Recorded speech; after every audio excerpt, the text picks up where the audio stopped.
Hello everyone, thank you so much for joining me here today. If you're new, I'm Amanda. Welcome to the channel where we are all about shattering the mental health stigma. You caught me in the middle of my celebratory dance because we just hit 10,000 subscribers and I am so excited. I am so taken aback because when I had that humble goal back in May of hitting 1,000 subscribers for Mental Health Awareness Month, I never thought we would be celebrating this milestone a mere 3 months later, and it just blows my mind out of the water to think that we are here. I created this channel because I wanted everyone to know that they had a safe place to come and talk about their mental health journeys without judgment. And to just watch this community blow up the way it has, I am without words. I love every single one of you. I am so grateful. I read all of the comments, and I am just humbled to know that you understand that you're not alone and that there's someone here and that I see you and that I love you. That's all I ever wanted, was for everyone to have a place to go where they felt safe like that. And today I wanted to share with you guys some of my favorite comments that I've gotten in the last 3 months that just exemplify the meaning of this channel. I want to say first and foremost that a lot of people will come into my comments and say, oh my gosh, are you okay? You're so depressed, like you need therapy. I promise I'm actually really happy. I'm in a very good place in my life. 3 years ago, I almost lost my life to suicide. 3 years ago, I was in active addiction. And I am at a place now that I never thought was possible. I was decertified as having a serious mental illness by the professionals that told me it wasn't possible. And I found the happiness that they looked me in the eyes and told me I never have. And I can't even express to you how much it was worth it to fight through all of the pain and all of the heartache to get to where I am now, living this life that I never even dreamed of. And I want you to know that it is possible, that it might take some fighting, it might not be comfortable, but there is always hope. Always, always, always. And if you're struggling, just please know that you can reach out to me through my email, through the comments here. I read every single one of them on my Instagram at Amanda Webster Health. You could always just talk to me, even if you just need to vent and get stuff off your chest. You're never alone. With that being said, I just wanted to share a few of these comments with you. I recently came across your channel and I am a suicide survivor. I am an addict with almost 17 years of non-active addiction. I came from an abusive and toxic family, which made not feeling anything made drugs so attractive. To get to the point, I accidentally on purpose overdosed and was dead for over a minute, but was revived by an EMT.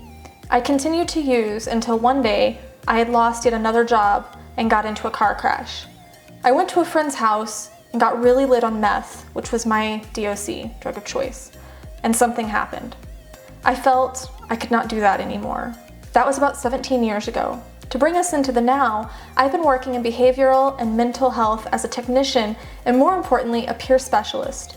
Using my recovery experience and the many inpatient stays at psychiatric hospitals, I enjoy supporting people. I am a fan of metal music and a big fan of Nightwish, which is how I found your channel. I recently came across a song by Falling in Reverse called I Am Not a Vampire, which is about addiction and being an addict.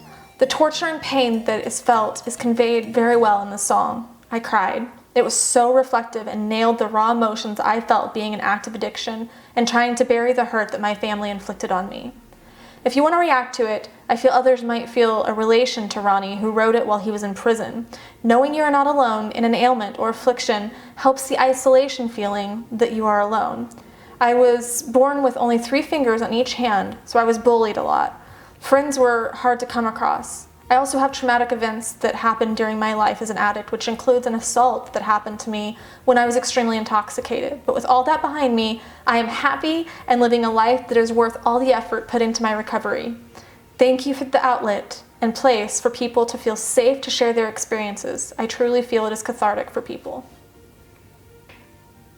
Growing up, I grew up in what you would call a fairly stable home. Parents were financially stable and had a decent suburban home and neighborhood, but inside of our house, there was me and my sister, and I was viewed pretty poorly from birth.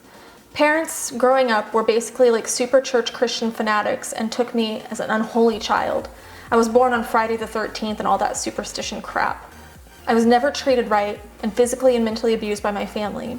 I am strong, and even back then, so I just held out as much as I could and adapted to a lot of my pain and learned from it, but it becomes too much. I was told I was useless, an accident by both parents. My sister was a golden child in a way.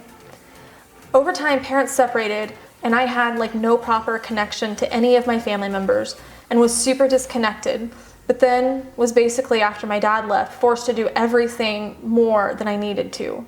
Had a hernia eventually appear that didn't go away, and I had to get surgery in 2020 or I would have died from it, since it progressively just got worse and worse over time. I got it when I was 14 and eventually couldn't lay in my bed properly or exercise properly more and more over time. Movement got limited, etc. And no one believed me, since my parents had a good reputation, so every time I talked, I got ignored, and their word was taken as the truth. I dealt with psychosis and schizophrenia, manic and major depression disorders, and major anxiety, OCD, just a bunch of stuff after I was 8 years old from a bad incident that happened. After my 18th birthday, my mom was just abusing me, and I couldn't say anything about it since I was medically insane. No one, not even the police, took my word as truth, which was fucked up. Been to mental hospitals and such, and never hurt anyone in my life, just kept taking pain and pain. After my birthday, I had enough of suffering my entire life and decided it needs to stop. I've broken my limit, and I can't take this anymore. This is no future for me. My mom was threatening to take my future away, as in get full custody of me due to my mental illnesses, because she could. Funny enough, even back then, I was a more logical person than anyone in my family and knew what was going on was wrong and always sought help to talk about it, and got no answer from anyone, including police, therapists, mental health doctors. It was just like, oh, you're crazy, so you must be talking crazy. I decided to grab a full bottle of my psychotic drugs, which, by the way, you should never overdose or try to commit suicide. The drug was called Abilify, and I was taking a high dose of it at the time even. I got a medium-sized pencil bag and put a water bottle in it and just contemplated if I should, one morning, go. Earlier that morning, my mom made an entire scene yelling at me in a restaurant for no reason, all because I told her I didn't want to argue or make a scene in the diner she made me and my sister go to. My sister was just laughing at the whole thing and thought nothing of it, since it was pretty normal stuff. I walked a few miles and turned off my phone, which I had on me, and ended up at a park where there was kids out on a field playing soccer, no one at the park, and I eventually got the will to end my life and overdose, and I did, except, literally, nothing happened. My body didn't die, didn't need my stomach pumped, none of that. I just sat there for 30 plus minutes like, I'm pretty sure I'm supposed to be dead by now. I turned on my phone and saw over a couple hours passed, tons of missed calls. I eventually got a call from an unknown number, being the police, and went to the hospital and told them I overdosed while on the ambulance. But to their surprise, my body didn't need any draining. Basically, it just defended itself properly, which is whack as heck. But during that moment, I took those drugs. I saw everything. It's like I saw all my opportunities, my loved ones, everything I know and care, and friends, family, just poof. Like my entire chance at everything just went through my head, and I saw it fade away quickly, and it made me instantly regret what I just did. But doing this as well made me not fear death anymore. Overcoming that will to live just overcame my entire fear of death at the same time. Doing all of that was not worth it, but it woke me up, including my mom and family. They got even more disconnected from me after it, in fact. I was even more alone, but now I was confident, had a goal to move out, live on my own, and be independent, since I knew I could. Now I'm 22 years old. I have my own home, car, place, all worked for in a couple of years, even with the hernia, and have a true relationship with my girlfriend partner, and would never ever commit suicide again, knowing the amount of opportunities and seeing the amount of potential my life, as I thought, as worthless and insignificant, was all wrong. I have plenty of potential and significance, and just so many people and young adults all across the world. It takes a lot of action and work to get to. I'm not rich or any of that either. I worked and tried hard and went through all of my pain, and in the end, it was all worth it, and I'd do it again to get to where I am now. Your subscribers love you, Amanda. That includes myself.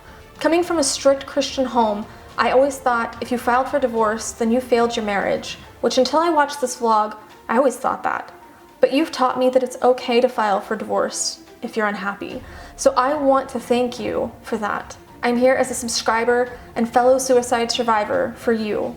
I've never watched a vlog before, but felt compelled to watch this one. I'm glad I did. I feel, for lack of a better term, you, Amanda. Just focus on yourself now and your son. You write about the no one is worth dying over part. I found that out the hard way. I just found your channel tonight. I want you to know your words and honesty saved my life tonight. Your true emotions made me feel I'm not alone. Because of you, I didn't die tonight.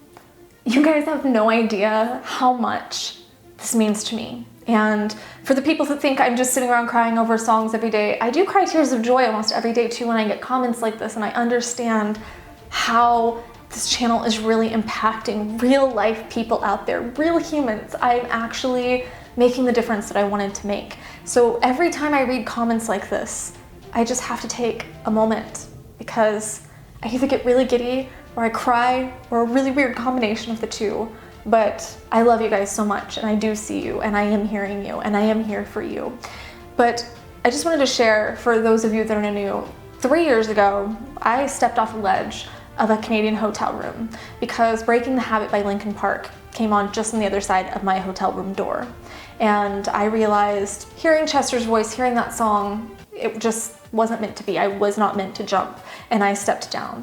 And I remember the first time I got a comment, like one of the ones I just read you, and all I could think was, I got to be somebody's Chester. So thank you for allowing me to be your Chester. It means everything in the world to me, guys. And I have so many plans to keep expanding my mental health outreach, to keep expanding my aid to people, to keep helping our community, to keep building us stronger and stronger, and I will not stop until every single person knows that they are seen, that they are valued, and that they are loved. I am starting a new little challenge over in my community. I would love you guys to jump on board with me again, so everybody knows that I am actually very, very happy. I wanted to share something every single day for the next 100 days that is bringing me joy and happiness in my life. And I really encourage you guys to jump on the comments every day and share something of yours that just brought you joy, even if for just a minute, something that made you smile, something that, even if it just made you feel less miserable for a minute, anything at all that just made you happy. Come over and share that in the comments. Like I said, I'm gonna be on the community every single day for the next 100 days, sharing my happiness and joy with you, because that is also part of the mental health journey. I can't wait to see you guys grow with me. I can't wait to see what else we can accomplish together. And once again, thank you from the bottom of my heart. Thank you so much. I love every single one of you. Mwah.